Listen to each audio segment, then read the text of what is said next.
Every day, a sea of decisions stretches before us. Some are small and unimportant, but others have a larger impact on our lives. For example, which politician should I vote for?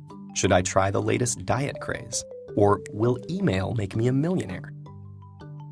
We're bombarded with so many decisions that it's impossible to make a perfect choice every time.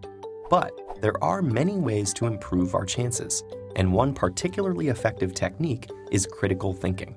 This is a way of approaching a question that allows us to carefully deconstruct a situation, reveal its hidden issues, such as bias and manipulation, and make the best decision.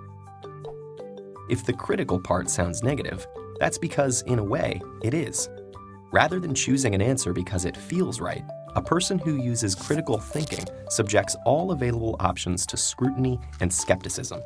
Using the tools at their disposal, they'll eliminate everything but the most useful and reliable information.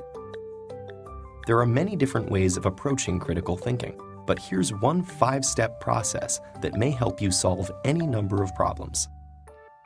1. Formulate your question. In other words, know what you're looking for. This isn't always as straightforward as it sounds. For example, if you're deciding whether to try out the newest diet craze, your reasons for doing so may be obscured by other factors, like claims that you'll see results in just 2 weeks. But if you approach the situation with a clear view of what you're actually trying to accomplish by dieting, whether that's weight loss, better nutrition, or having more energy, that'll equip you to sift through this information critically, find what you're looking for, and decide whether the new fad really suits your needs. 2. Gather your information. There's lots of it out there, so having a clear idea of your question will help you determine what's relevant. If you're trying to decide on a diet to improve your nutrition, you may ask an expert for their advice or seek other people's testimonies. Information gathering helps you weigh different options, moving you closer to a decision that meets your goal. 3. Apply the information, something you do by asking critical questions. Facing a decision, ask yourself, what concepts are at work? What assumptions exist? Is my interpretation of the information logically sound? For example, in an email that promises you millions, you should consider, what is shaping my approach to this situation? Do I assume the sender is telling the truth? Based on the evidence, is it logical to assume I'll win any money? 4. Consider the implications. Imagine it's election time, and you've selected a political candidate based on their promise to make it cheaper for drivers to fill up on gas. At first glance, that seems great, but what about the long-term environmental effects? If gasoline use is less restricted by cost, this could also cause a huge surge in air pollution, an unintended consequence that's important to think about. 5. Explore other points of view. Ask yourself why so many people are drawn to the policies of the opposing political candidate. Even if you disagree with everything that candidate says, exploring the full spectrum of viewpoints might explain why some policies that don't seem valid to you appeal to others. This will allow you to explore alternatives, evaluate your own choices, and ultimately help you make more informed decisions. This 5-step process is just one tool, and it certainly won't eradicate difficult decisions from our lives, but it can help us increase the number of positive choices we make. Critical thinking can give us the tools to sift through a sea of information and find what we're looking for. And if enough of us use it, it has the power to make the world a more reasonable place.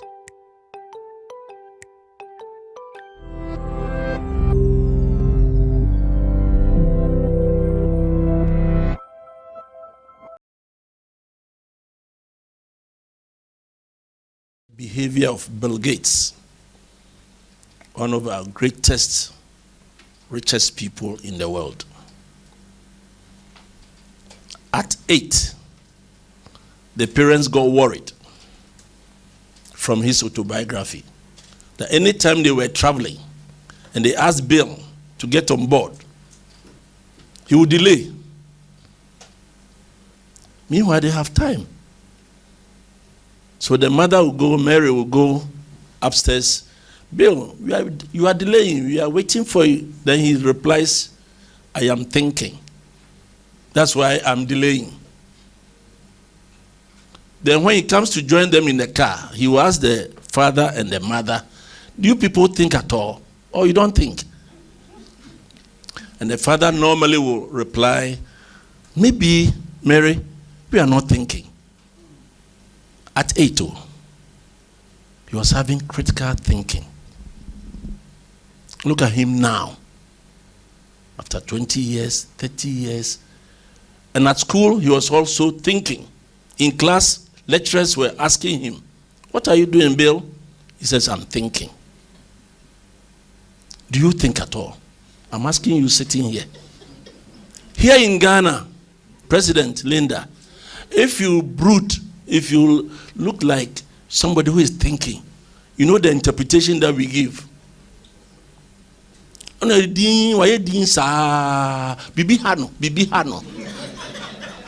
True or false? That's the Ghanaian culture. The moment you become quiet to think critically about issues, we interpret it as something is worrying you. From today, we should stop saying that to our children, to our colleagues. Anybody in your class who appears to be quiet, we say he's anti-so. All you know is thinking critically. So I want to tell you that critical thinking is an issue these days.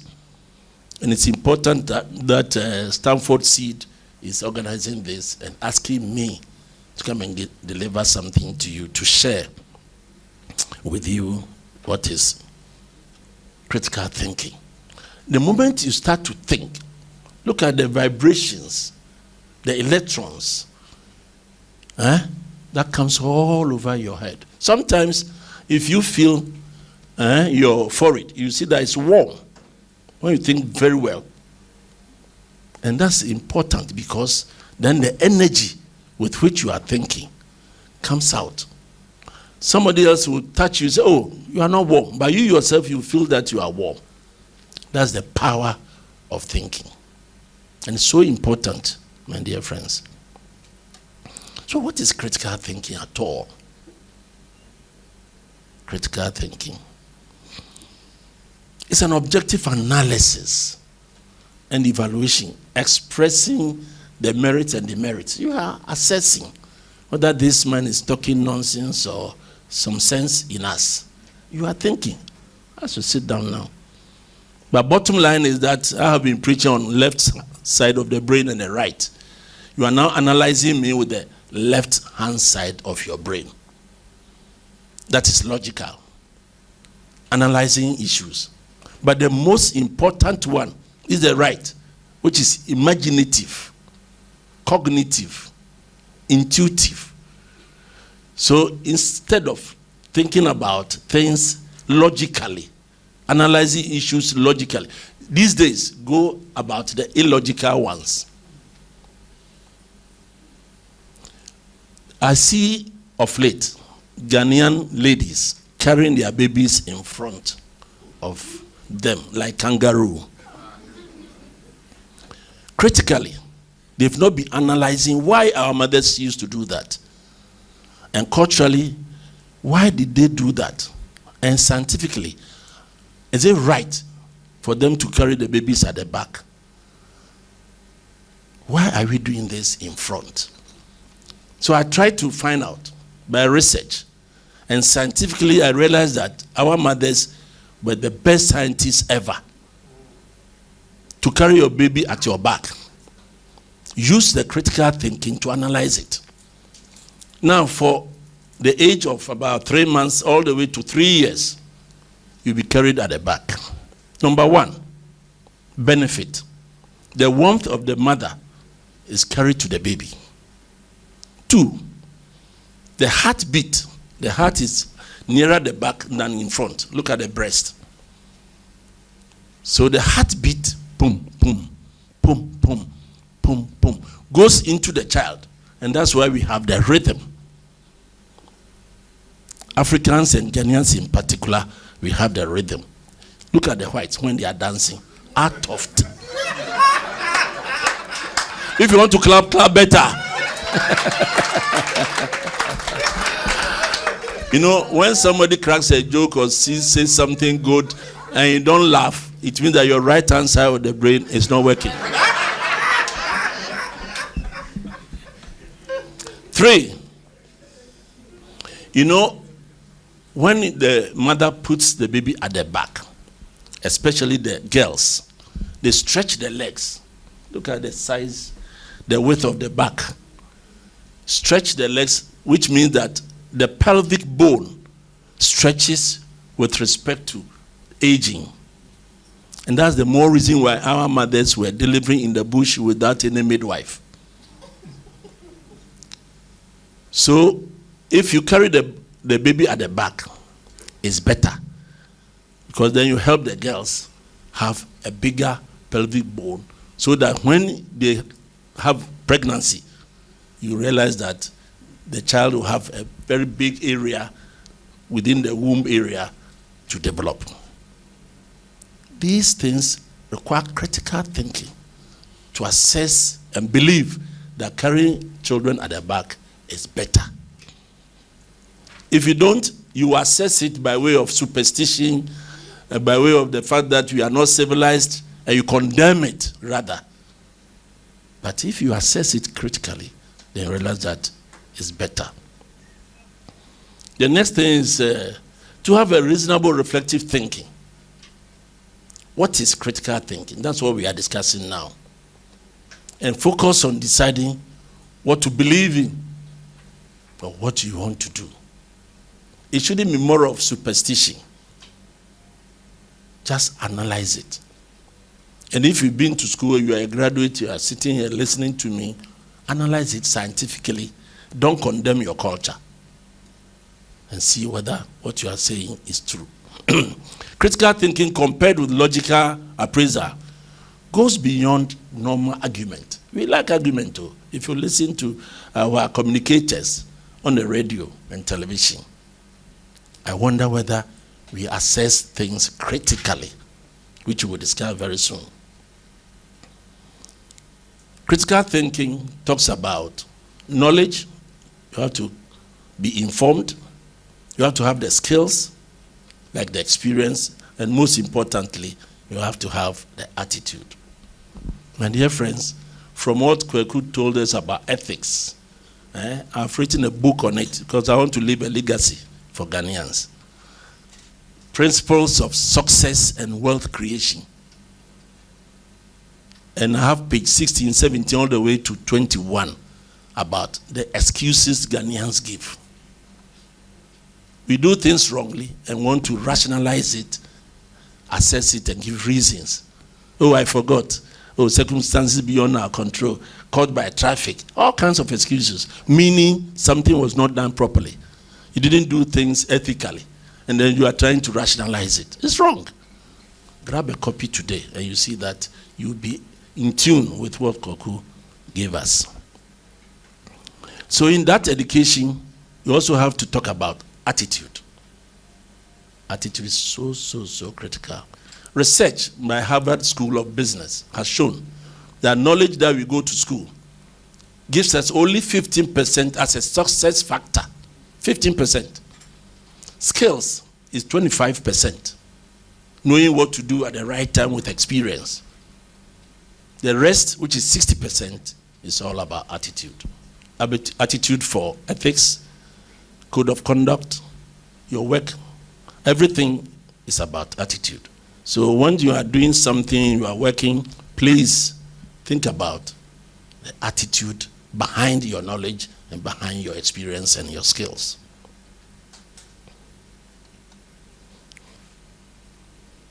So in a short form, I give you this as what is critical thinking. So if you want to be skillful in your critical thinking, then I'm saying that try to get a meaning of whatever you are hearing or you are seeing. Analyze and then evaluate. Don't just grab.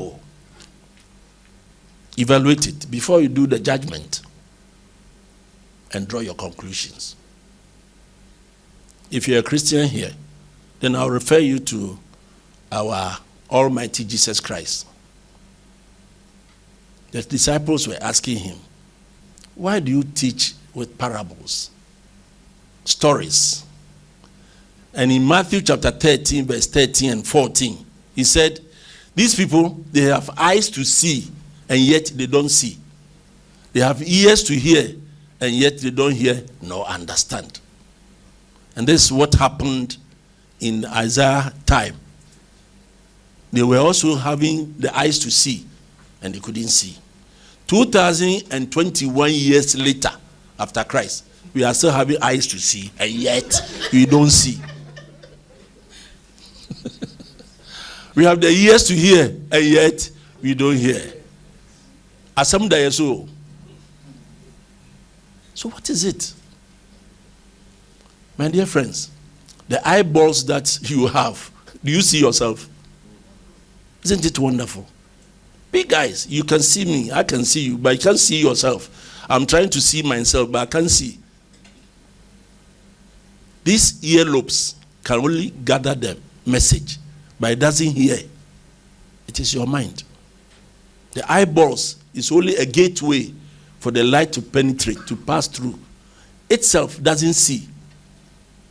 It is your mind which is seeing me. You go home in the night and you can still see me giving this lecture, standing by the podium here. I challenge you, as you sit here, can you see your room? I'm asking you, can you see your room? Yes. The color of the soap that you used this morning, can you see, unless of course you didn't bath? If you can't see, then there's something wrong with your right brain. But if you can see, then it means that you have the right mind. It's the mind that sees.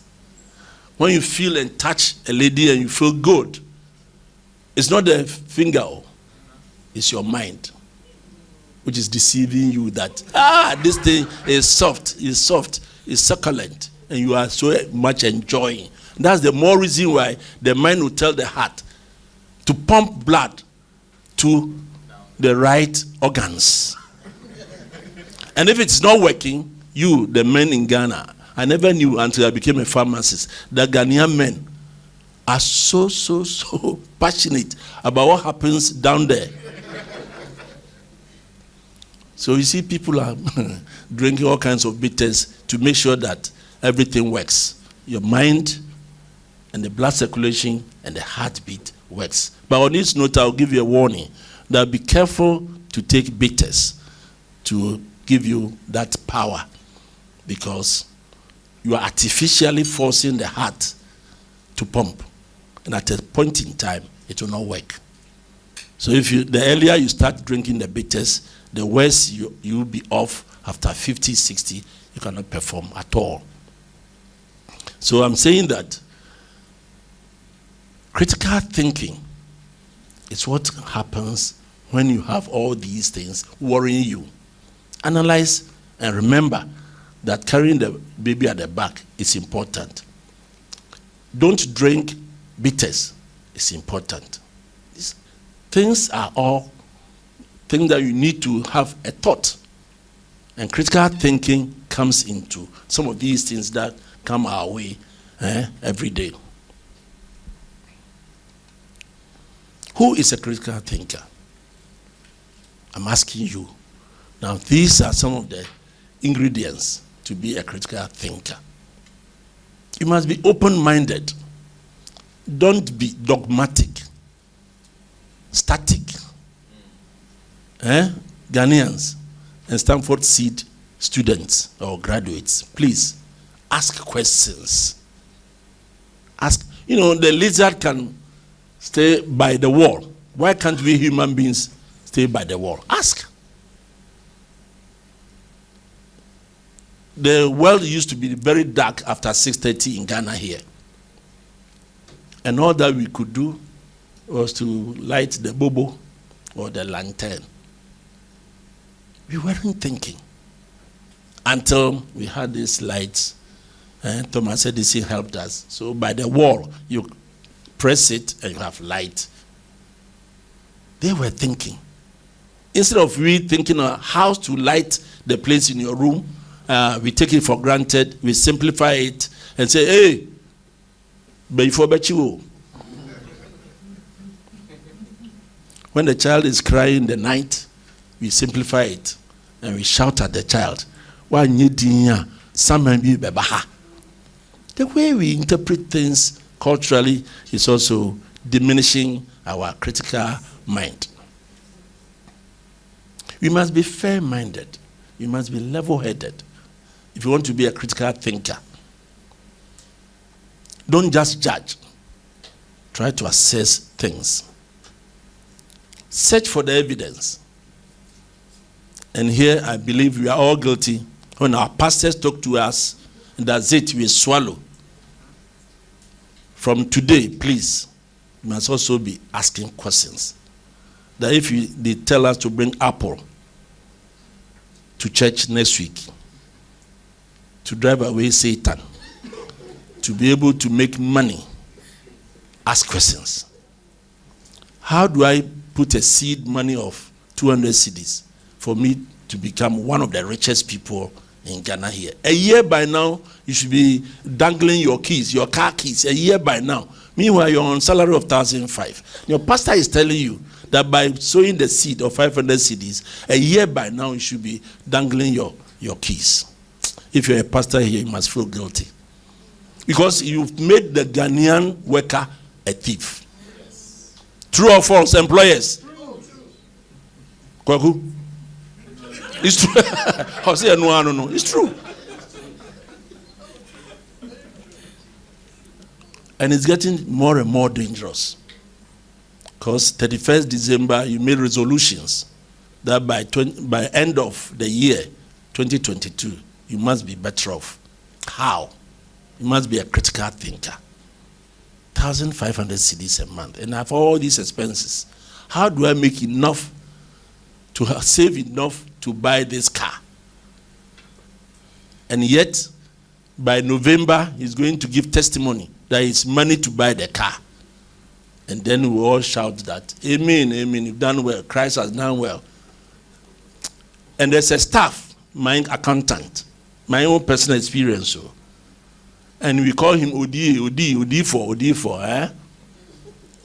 We trusted him. And the pastor has assured him that a year by now, you should have a car. And lo and behold, he had a Toyota Camry. We couldn't know. I didn't say it. He wasn't bringing it to work, but at least to the church. Sundays, he drove to church. Until one day when I had a call from his own friend that your accountant is stealing you. Every Friday he brings home 5,000 cedis. Hey! And he has done that for the past 1 year. Okumi. And then I replied on the phone, Ghanaians, did you see him steal? Maybe I haven't seen him. So I cannot take your word. I'm sorry. I'll watch it myself. I tried to find out. I couldn't find any clue. 2 months later, the same guy called me. Hey, what's wrong with you? You have no belief in anything. The guy is still bringing home 5,000 cedis every Friday. He's bought a car. He has bought a treasury bill. He's putting up a house in the village. Hey, there was no way I could see that the guy was really stealing. Until one day, 2 months later, so now 4 months since I got a message, a knock on my door. Coming, it was a tall man. He said, I'm a police officer. And for 28 years in my police life, I've never met such a situation before. This boy says there's somebody in your office here stealing you, but you are not doing anything about it. And he cannot sleep. He cannot sleep. So what's your name? He says, I'm Wole. What has that got to do with you? He said, he's my friend. Sometimes I drive the car and I fear that I may get an accident. Are you sure it's not envy and jealousy why you are coming to report this? I said, no. I get bad dreams. And I've asked him to stop what he's doing. He can't. So now I went to report myself to the police that they should bring me to you so that I can call him. Now call him. So I called Daniel. Daniel, you know him? He said, yes, I know him. He's William. Are you friends? He said, we are friends. Has he been warning you about something? He said, what? Willie, what have you been telling me? He said, haven't I been warning you to stop stealing? So they started fighting in front of me and the police officer. This is where I think our belief in Christ comes in. Because this is an ordained thing. I couldn't have done anything about it. And yet, they were fighting before us. And I said, Odi, you call yourself Odi for a prophet. And you've been stealing all these years. This is your friend telling us that you bought a car. Have you really bought a car? Look at me, eye to eyeball. Then he confessed, I am sorry. How much did he buy it for? He mentioned them. Do you have documents? He said, I have. Are you prepared to bring it back to the company? He said, yes. I feel so much guilty.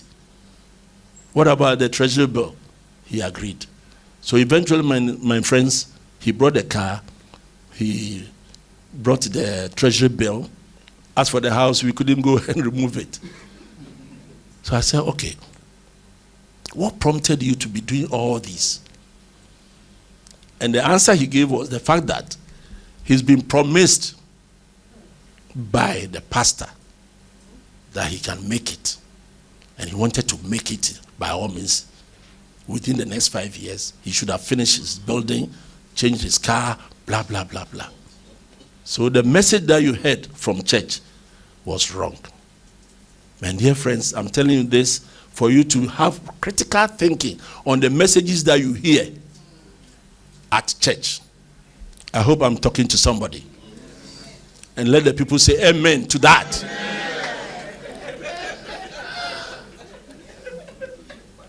Search for the evidence.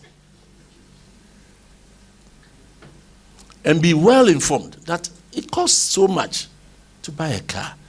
But this is my salary. Call it 5,000. But you should also know your expenditure pattern, whether the difference can match by a car. Consider the alternatives. If I don't buy the car, what happens? And then revise your beliefs. Revise your beliefs.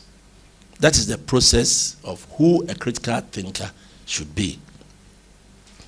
So, number one, the process of critical thinking is to identify the problem. Sales have dropped, according to Agyekum. That is the problem. You have identified it. Analyze what makes the sales drop. Analyze it. Gather all the evidence around. When we get the debtors list and we follow up, the clients tell us, oh, your marketing guy has already come for it. Meanwhile, it is part of the debtors list. So when you go around and you try to audit, you find out almost every staff has something wrong about it. So I've done research on envy and jealousy, and it's been established that in Ghana here, almost all 95% businesses are near collapse or will collapse the next 5 years because of envy and jealousy of the staff. It's been established empirically, and I can show you to you later on. So we have to be aware. And Linda is confirming that at her place, people are showing signs of stealing, envy and jealousy, and so on and so forth. Why did the banks collapse? You think it's lack of training? They've been training their staff so much.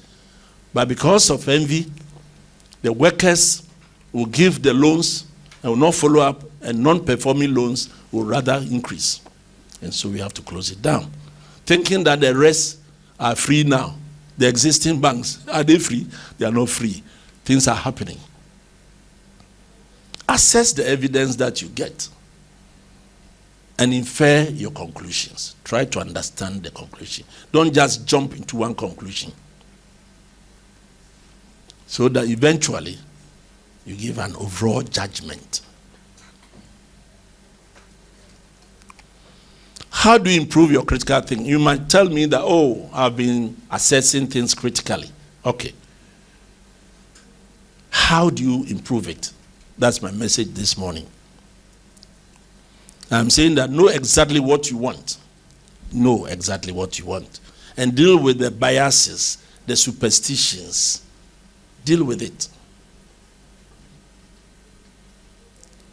If Kwaku was telling us how you can make money legitimately without these 16 and 18-year-old boys killing this 10-year-old, if you listen to the police report very critically, this boy at Kaswa, 10 years, had the computer. The parents loved him, so they bought him a computer. So he used to go to school, and he was good at school.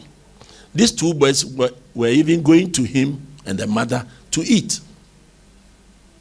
Envy and jealousy came in. That day, the father has arrived from wherever he went. And so he felt good. This 10-year-old boy, the father had brought him a lot of gifts. They couldn't stand the way the boy carries himself amongst them at Kaswa. And in order to level up, according to 1 India 1954, that people compare a lot, and that creates the envy and jealousy. When they compared themselves that day, even though they were worried in the past, that day confirmed all the gifts that the father brought, ignited that power to kill him. By this morning, if that kind of envy and jealousy, that kind of emotions is in you, I hereby declare that you must be delivered. Amen. And if the people should say amen, they should say amen louder. Amen. So if you are critically thinking about some issues at work, at home, your wife, your girlfriend, I hereby tell you that whatever negative thing that you are thinking of is envy, is jealousy. Forget about it and try to think about it positively. Interpret it positively, and you'll be better off. Accept that you are not always right. Accept that. I'm telling you right now. Don't believe that because you are a man, you are a Ghanaian man, you are better than your wife, your girlfriend. Sometimes they are better. If you go to the universities, these days, those getting first class are the girls. So we've suppressed them all these years. So break it down. That's the next. How to improve your critical thinking is what I'm teaching you now. Analyze everything. Break it down. Get all the ideas. Don't overcomplicate issues. It's a simple issue. Why didn't you come in earlier? We have planned that today is Kojo's birthday, and you were supposed to be here by 5. Now it's about 8 o'clock, and you are giving all kinds of excuses. And you want to show off that you went to watch football, and so the woman has no right to complain. It's not right. And remember that autocratic way of behaving now that you are 45. Get to 70, you see what your children and a woman will do to you. They are just waiting until when you are weak. So you must be thinking critically now about the consequences of the next 20 years. Be careful. Anytime you show off at home, at work, be careful. What am I saying? Oh, again, be careful. The carefulness comes when you are weak, when you are sick, and when you are old. The children will team up with the mother, and now they will show you. They may not leave you, but the way they will neglect you, you will smell pepper.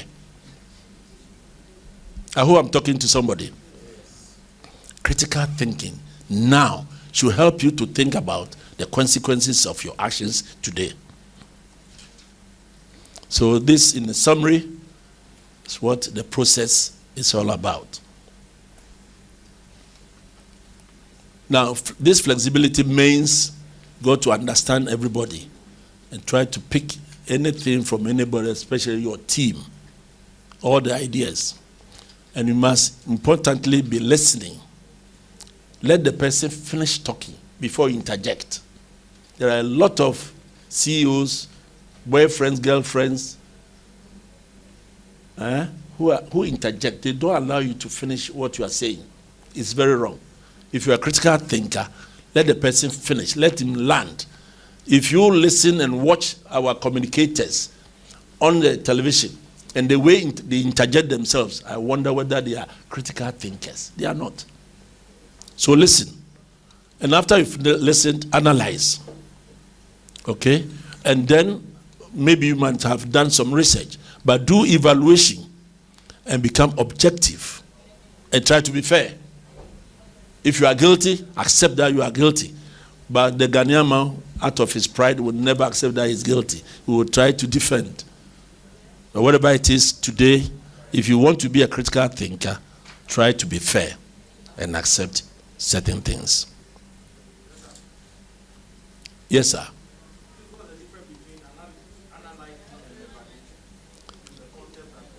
Analyzing and evaluation.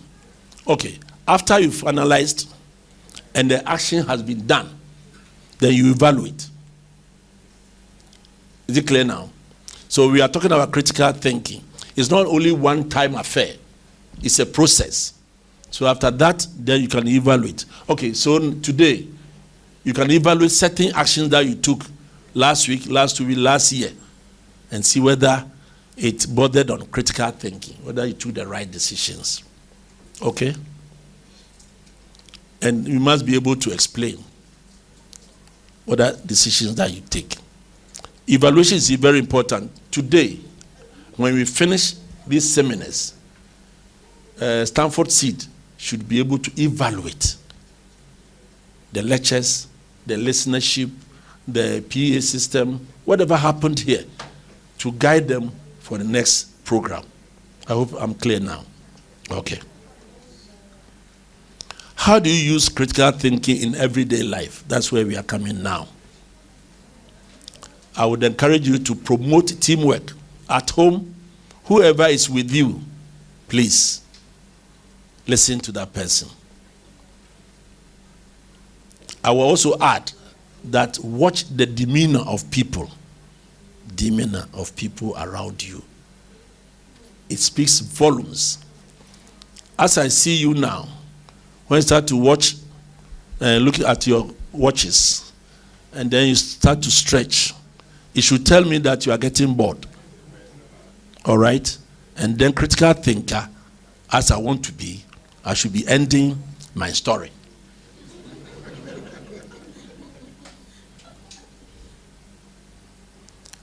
At school, I remember we had a lecturer. Sometimes we saw her as so boring. So we decided that anytime we got bored as a class, we'll be brushing our legs down. Shh. Then she'll be fine. Who is making that noise? And we are all looking at her. Meanwhile, we are using our legs to rub the floor. And that was making noise. Ghanaians, we are smart too. But we don't use our smartness for business, rather the negative. So if she was a critical thinker, she should realize that we were getting bored. And she should either end the lectures or ask questions or bring a story or something. But we're showing her through the noise that we were making that we were getting bored. If you get bored right now, please raise up your hand. We are getting bored, so stop. Then I will stop. Don't make noise. Self-evaluate and practice self-reflection. The best judge is yourself. In fact, the best doctor to you is your own self. If your doctor prescribes or asks you questions, please critically, you also ask him questions. Don't just swallow things. All right? And I'll tell you about 30% of deaths in the hospitals are created by the doctors. Ask yourself questions. I'm in the hospital, and they're giving me infusion. And I saw the lady, the nurse, was coming to add something to the infusion. I said, can I have a look? So, oh, this order we've been bringing every time. Why are you so curious? I said, oh, please.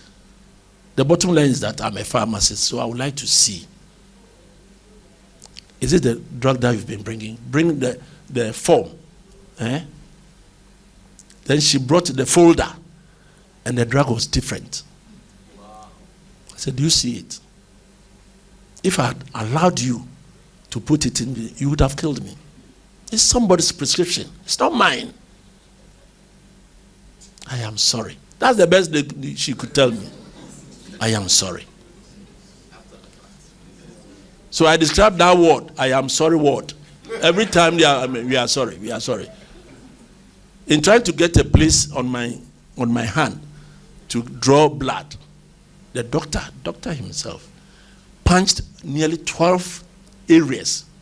He couldn't get the blood coming. He was not experienced. He was using me to try his luck. And at each time, say, I'm sorry. I'm sorry. He said, doctor, this I'm sorry is getting too much. When we got to the 6th one, he brought it to the back of my palm here. I am sorry. Then let's go to the other arm. I am sorry. 12 times. Say, doc, you are killing me. Oh. Each prick is so painful. And you are pricking me 12 times. And each time you say, I am sorry. Please be a critical thinker. And ask questions. Eventually, we had to change the doctor for another person. A lab technician came, and once the blood was flowing through the syringe. Experience. The guy was using me to gather his experience. Don't swallow things dogmatically. Make informed decisions and use your time wisely. So I'm saying that try to use your team and self-evaluate. Very, very important. So now I have the experience in the fact that when somebody is coming to prick me for blood, I say, be careful. Oh. I've been pricked 12 times before blood came. And it's so painful. Make sure you are doing the right thing. And the fact that the guy was a doctor, that gave me the impression that he could do it. But little did I know that that wasn't his job. It's a lab technician's job, and they do it better. The fact that the guy is telling you things because he's a pastor means that he's right. He may not be right at all. If you want to clap, clap better.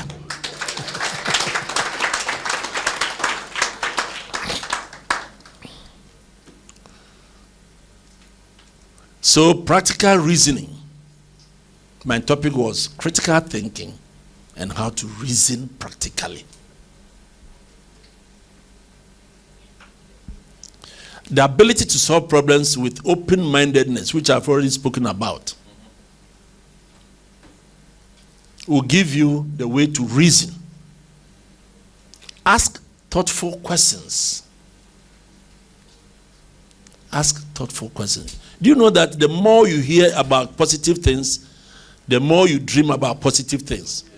The more you hear about negative things, you also dream negative things. Of course, the type of food that you eat can also generate the kind of dream that you dream of.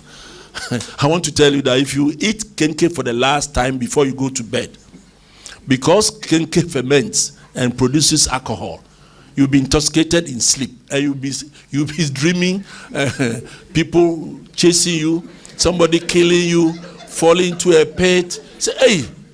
And then you associate it with Satan. It's not Satan, it's not the devil. It's the way you eat, the kind of diet. It should be lighter. Your evening meal should be lighter, not the big fufu which will drown you to sleep and you think that you are sleeping well. You will dream bad dreams. My dear friends, I hope I'm giving you food for thought. This is also critical thinking. Go and make research and find out. Tonight, eat 2 balls of kenke and see the kind of dream you will dream. And then give me the testimony. At the end of the period, I'll give you my telephone number and then you tell me what is happening. You must be level-headed. And how can you be a level-headed person? To give you the practical reasoning You must be traveling a lot. You must ask questions. You must do puzzles. You must also enjoy jokes. If somebody cracks a joke and you don't laugh, there's something wrong with your imaginative brain. So, my dear friends, be level-headed. Before you arrive at at your decisions, have consensus. Have other opinions from other people. And you must always be intelligent with your emotions. Don't just react. Don't be irritated by hearing something. You are a fool, and then you are irritated. Analyze it in your mind. All you know, it is positive. Of course, depending upon where you are sitting, and the person is telling you are a fool. Meanwhile, the baby sniper is on the seat, and you are sitting on it, and your wife is telling you, hey, aren't you a fool to sit on a baby sniper? Analyze it. You see that you have soiled the whole trousers that you came from work, and you are smelling now, and you don't agree that you are a fool. It's positive. If you are a critical thinker, accept it that the message is a good message. So you must be self-aware, self-reflect or self-control, and self-motivate. That all comes under your emotions. I'm telling you about emotional intelligence. These are the ingredients of being emotionally intelligent. Empathy. Try to empathize with other people, and you must have the social skills. Most of them are all in this book and this little book. So I'm ending. I've told you that you must be open-minded. Open your mind. Keep it open. Don't insult back. Listen to the message. Don't get irritated easily. Listen to it. If you are wrong, accept it. If you are right, don't pressurize the person to accept what you think you are right. Time will tell. You'll get to know. You'll be vindicated with time. Don't fight over some of these things. If you are level-headed, I'm saying that if things go wrong, don't go with it. If you're a critical thinker, be who you are. Get to identify the message, evaluate it, and then I'm sure you'll be all right. So I just want to go back to this and say that listen, analyze, during analysis, be flexible in your mind, try to be fair to all the ideas that you are getting, be objective. Having done the research, then you do your judgment. Then you take your decision as a CEO. And then after that, you can also evaluate. I've enjoyed being with Stanford Seed all these years. I hope I have contributed a little to your critical thinking powers. And I believe you have enjoyed Kweku's presentation and mine. And if you didn't, just say amen to it. That's all. Thank you. And these are my contacts. Good. I want to ask, in Ghana, we have a lot of well-educated people.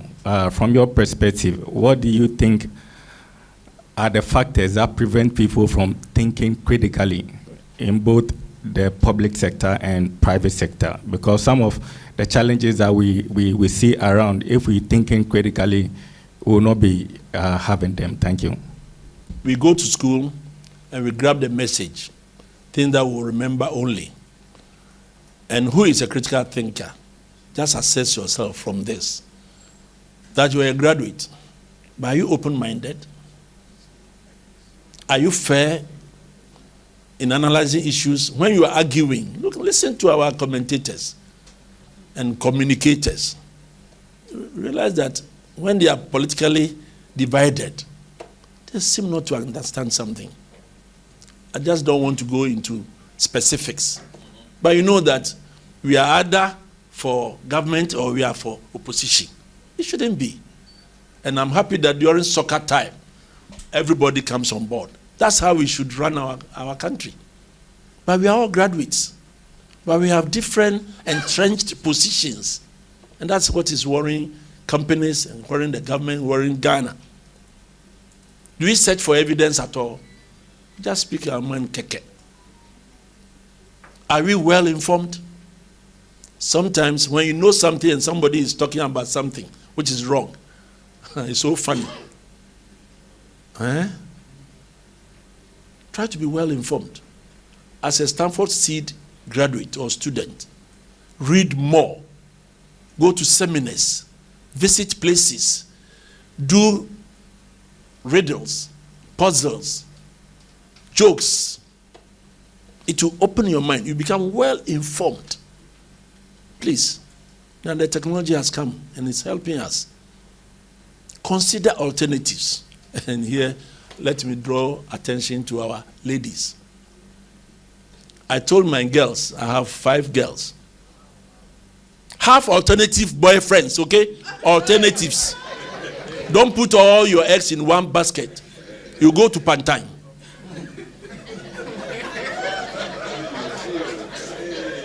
I hope I'm talking to somebody. The caveat here, the condition that I had, don't bed with any of them. Then they don't have any power over you. He comes to meet another person. Because you have not bedded with him, he cannot say that you are bedding with another one. So they will agree. And then you see the better part of any of them. Don't put all your eggs. These boys, they are there only to give.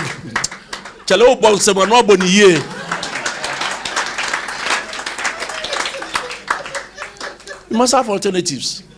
As a CEO, you must have alternatives. When we are doing interviews, we have so many people coming, and we choose 1 or 2. We have alternatives. Why shouldn't you have alternatives in your life? Okay? And then revise your beliefs. So, to answer you, these are the ingredients of a good graduate, a good worker. And we are not getting them because they don't follow, they don't have these ingredients in them, even though they've been to school. And I warn you, for the next 10 years, the poorest people are going to be the academicians. Take it on, leave it. In the next 10 years, who is the poorest? It will be the academician. I'll rest my case. And you try to go through these things, and it goes against the norm. Why should it go against the norm? It shouldn't go against the norm. Your supervisor is also having this, and you are having that.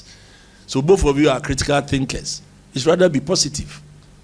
Well, I'm saying finish your question. I'm saying that because sometimes it seems where we are going to, we are not achieving what we are looking for. The target, yes. And you are a subordinate, but the ideas you think that should be implemented. Yes. And that's what I'm saying. But normally it's like it should come from the top instead of going up. So how do you do it? Do you draw your immediate supervisor's attention to whatever you need to do to improve the place? Sometimes, yes, based on the mood. Of the supervisor? Yes. So if you're a critical thinker, you should also watch his demeanor and ask the question or give the advice at the right time. He's very hungry. He has got a message from home. And then you are asking him to increase sales. And you are in the same van. Going and you heard him right on the phone that there's something wrong at home. And you are talking about sales. How would he take it? Talk to him at the right time, at the right place. Okay? And I think you will succeed. Amazing question there. I'm going to go to Mr. Samuel Painting shortly. But you know, there's something that Linda said in a whisper that is actually the crux of the whole matter, your level of emotional intelligence. Some of us are too known. Okay? So I like sharing some of us are too known. Unfortunately for me, when I started my career, I didn't start from the correct place. I started from tobacco. And in that space, all the managers were men. So the language I understood was direct. Hey, my friend, that kind of language, okay. By the time I went to another environment, there were more women. And simple responses, you now have to colorfully present it and sound really sweet and everything. I wasn't used to that. I'd done all my career with the boys in the tobacco plantations. When people are smoking in your face, that's not when you start being nice. Okay, so as you go along in your career, you learn emotionally. You learn about the new people you are working with, your supervisors. Some people are just highly strung and high maintenance. If you don't learn, you won't gel with them. Okay, so I think for me, that's probably your issue, that you're feeling that you are an objective person. The person tends to be more subjective.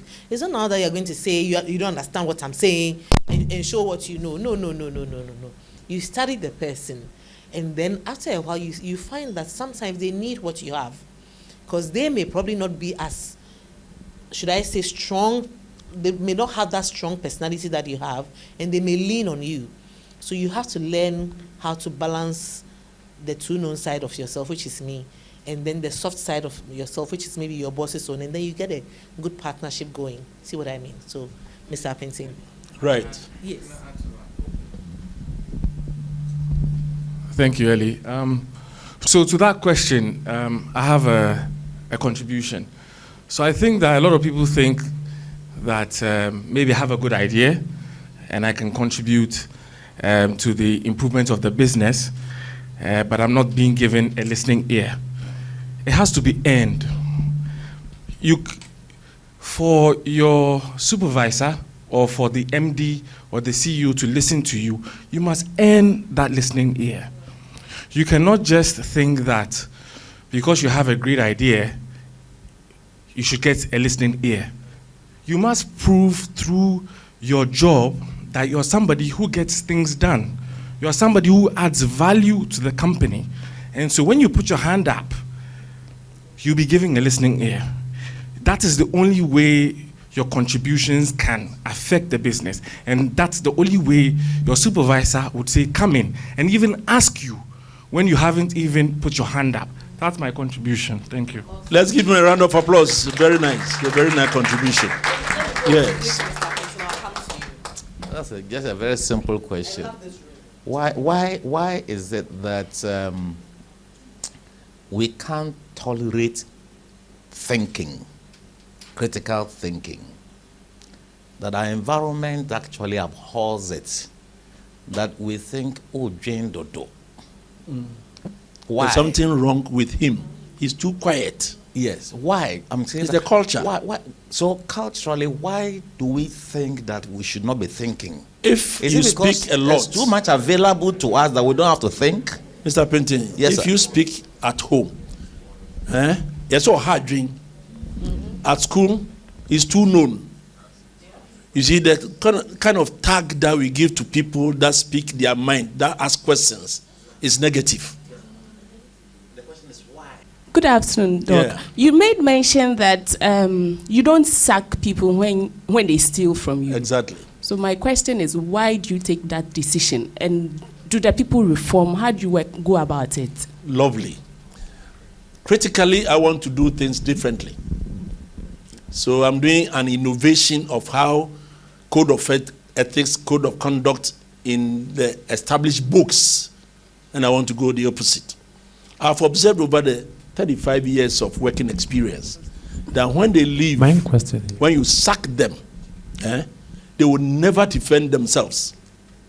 They will always say that they were doing the right thing and you sacked them.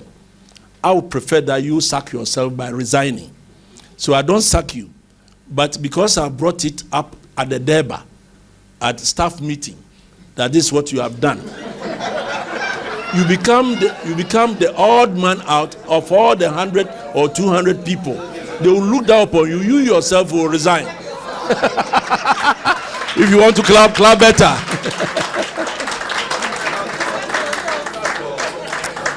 And this case of my accountant, I said, oh, you know what you've done is so wrong. I wouldn't like you to look after our money anymore. Now become estate manager in charge of sanitation. Can you imagine an accountant now in charge of sanitation?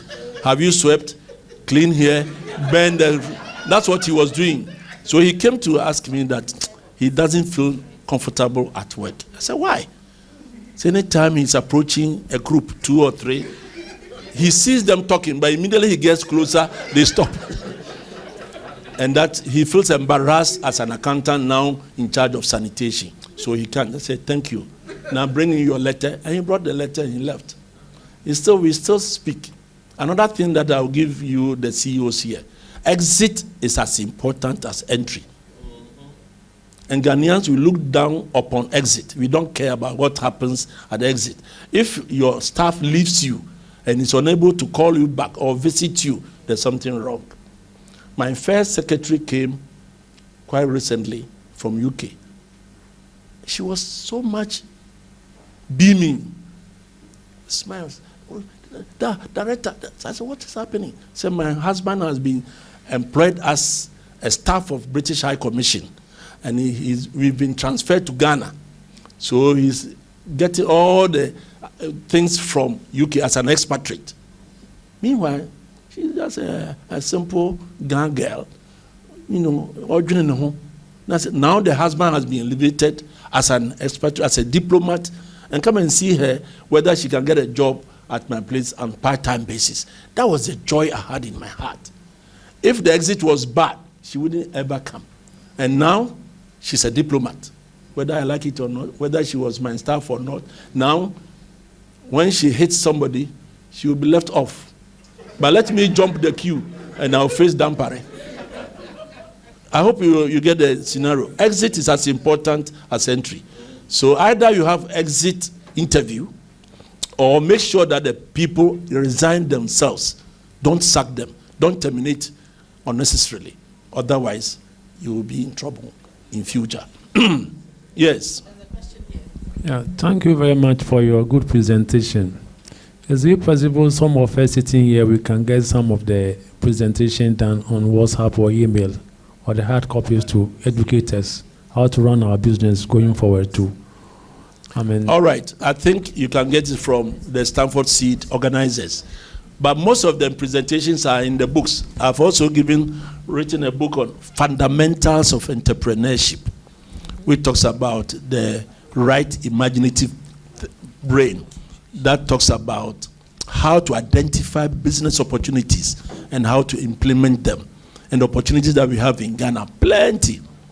I'm talking about innovations, your mindset, your talent, how to have entrepreneurial mind. These are all in book 1. Book 2 has how to start your business, how to fund your business, insurance. You see fire getting all over. Most of them, they are not insured, so they are finished. Insurance, health and safety is also in it. And then there are some CEOs in Ghana that you have to copy their lifestyle. Next time I'll put Kweku's picture in it and his business. So grab a copy today, 50 CDs, and then the attitude, principles of success and wealth creative. If you want to create wealth, you need to have this copy, 30 CDs. And then when you've made the money, I've seen a lot of Ghanaians, they drop. Before they die, they become paupers. What is happening? Winning attitude. The fact that you are succeeding today does not mean you succeed the next 10 years. Look around you. A lot of companies have collapsed. And they had successes, and yet they collapsed. This one is talking about it. Winning attitude. And that is, you have to be humble. These are there. I think they will be displayed. And if you grab a copy, that will be fine. Stanford Seed will also promote it later on online, if you want to buy it online. We can also accept your Momo. We are not still in 1st May, so there will be no tax. There will be no tax. There will be no tax, so just pay through Momo, no problem. So any more questions? We have one more question here, and then I'm sure then we are done. At me with their meal vouchers. Okay. Okay, so mine is a contribution. I think Mr. Penton did ask why do we not have room for thinking. And so I just wanted to say that I learned recently that in our environment, unfortunately, we are born to succeed but programmed to fail. And that is who we have become. So the way out is the discussions we are having now, to be conscious about it and deliberately make attempts that when someone is bringing the suggestion, you listen, so that we don't toe the line of being failing altogether. So we are programmed to succeed, although we are born to we are programmed to fail, although we are born to succeed. All right. Thank you very much. That's a beautiful contribution. But I will add that, Mr. Painting, I know the solution. When we are born as Ghanaians and we start to crawl, the child wants to crawl anywhere, anyhow. But you see that the mother prevents the child. That's the more reason why they even put you at the back. And the child will be crying. And the more you cry, the tighter the mother will even be getting to the knot. You want to develop your right thinking cap by crawling anyhow. To be adventurous, but we prevent. By 2 years, they try to write anyhow on the floor. We give them warning. They go to the wall. If you know how much it cost me to paint this place, and so on and so forth. So we are intimidating the child with these, stop, don't do it. Then sometimes with the cane. At 3, they want to sing. He's singing Lumba song. To you, it doesn't make any sense. He's making noise. Then you drive the person out. Okay. There, he's shouting more for you to hear and then appreciate it. Then you go out there. Haven't you seen me with some visitors? If I hear your voice again, and the moment you open your eyes like this, because you can't see yourself, the child is seeing you, especially the men, you lock up that thinking cap. And with time, by 5, by 6, he's finished. All of us are guilty. So we've been intimidated from the word go. To the extent that these days, the word please, we are misusing it. Yes, please. Yes, sir, please. Yes, please. And then to the pastors, Papa, we are being intimidated. Papa. True or false? True. So that intimidation is there. So I agree with you, but it's coming from the word go, from infancy. So we've got to change the way we handle our children. That note, I would say that Kwaku's presentation, there are 3 things that I picked that I would wish that you also take. The penalty table, which I don't have. I'm going to establish it. I'll have to see you to see penalty table. Because when you steal, I don't sack. So then I'll modify your table. Talk to your boss. It's also very, very critical. And ethically, the whole company will stand up. See something, say something. Let's clap for Kwaku. The presentation was good. And I have enjoyed it. Yes. I hope critical thinking is also there. For us in AGI, this is really an educative model, and we'll continue to encourage our members to actively participate. I was only going to ask a simple question to Dr. Agyekum about his presentation that has to do with the critical thinking. And the question I was going to ask is, it relates to the fact that there are influences. And one or two key areas I see influencing our critical thinking is selfishness and greed. Sometimes we know that this is the right way. We've thought through the process. But along the line, because of our own selfish interest and greed, we veer off. Another influence that I see is frustrations in the system that doesn't enable you to implement the things you've thought through. And these 2 key influences, how do you deal with them? You are unable to implement, you've thought through all right, but you can't implement because of the frustrations of the system, at the civil service, in government circles, in everywhere. And when it happens, subsequently, you will not think right. So how do you deal with influences of this nature that doesn't help you to think right? That's a question that I would like you to answer for me. Thank you. The greed and the selfishness also comes under the envy and jealousy. They want to make it. Within the first 1 year, he comes and he sees the CEO driving a good car. And he thinks he's a graduate, so he's entitled to a car. And yet he hasn't got a car. Selfishness comes in. Then your child, 22-year-old, also comes to visit the father in a car. He's a graduate, he hasn't got a car. Your wife comes, she's also driving a car. Selfishness comes in.